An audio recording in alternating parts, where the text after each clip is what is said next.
स्वामी काय झालंय? आमचा प्रसाद नाकारला.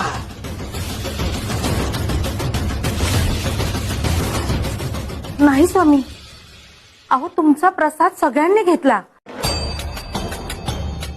तुमचा प्रसाद कोण का नाकारेल? एखादा करंटा माणूसच प्रसाद नाकारेल.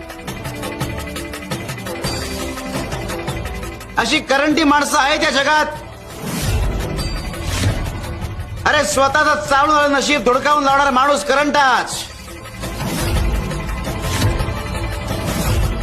विकारांचं भूत एकदा का मानकुटीवर बसला की माणूस आंधळा होतो, बेलगाम वागायला लागतो. बाळप्पा भाऊ, स्वामी नक्की कोणाबद्दल बोलतायत? स्वामींनाच ठाऊक.